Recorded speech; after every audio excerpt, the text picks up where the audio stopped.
Bonjour, j'espère que vous allez bien, que vous avez passé une bonne journée ou une bonne soirée.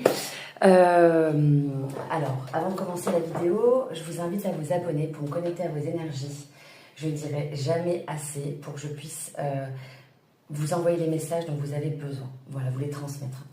N'oubliez pas de commenter, de liker, de partager aussi, ça encourage les personnes, les créateurs de contenu aussi comme moi dans mon travail. On y met de l'amour, on y met du temps. Et on va aller voir un peu les messages. Ce qui m'est venu, c'est quelle va être votre prochaine bénédiction. Donc on va prendre quelque chose de général. Quelle va être votre prochaine bénédiction? Quelque chose qui va vous faire plaisir. D'accord?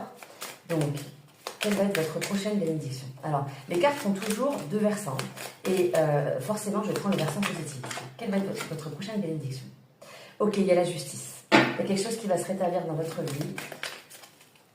Quelle est votre prochaine bénédiction? Wow, ça va bien parler. Oh, le 9 de coupe. Ouh, génial. Alors, accomplissement perso. Oh, il y a une rencontre. Bon, c'est dans l'amour, je pense. Hein.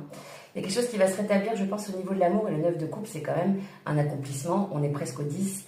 C'est l'épanouissement.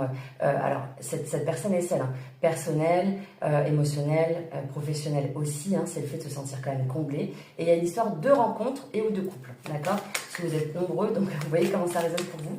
Quelle est votre prochaine bénédiction? Ok, il y a le 7 d'épée, donc vous allez sortir d'un sentiment de trahison, de quelque chose de stratégique qui a été, que vous avez rencontré dans votre vie, quelque chose, d'une situation qui n'était pas très claire. Quelle va être votre prochaine bénédiction?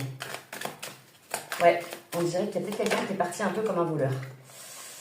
Ok, le roi de Pentacle. Ouh, bon, les finances vont s'améliorer aussi. En plus, il va y avoir une sorte de stabilité après tout ça. Cette personne est encore seule. Donc, je ne sais pas si, parce que ça ne pourra pas parler à tout le monde, hein, il y a une justice qui va être établie dans une situation, dans une relation, où il y a peut-être trahison, non-dit, etc. Avec peut-être une sorte de ghosting ou de séparation rapide comme ça. Et vous allez retrouver votre ancrage. Vous allez vous recentrer sur vous, sur votre stabilité, qu'elle soit professionnelle, émotionnelle. Voilà. Le roi de denier, c'est quelqu'un qui est ancré. Hein. C'est quelqu'un qui réfléchit. Vous voyez, il est serein, il est avec son chien, il est chez lui, il est au calme, devant sa cheminée, il est serein. Le gars, il est au top, quoi. Elle a voulu se retourner, elle est partie. Quelle va être la prochaine bénédiction? Ça fuse, j'adore. Oh, le magicien, vous allez retrouver vos pouvoirs et vos capacités. On a l'étoile, donc il y a beaucoup d'espoir dans cette situation.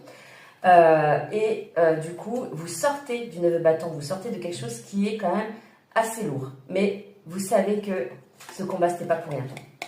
Voilà, je vous embrasse. Dites-moi comment ça a résonné. À bientôt.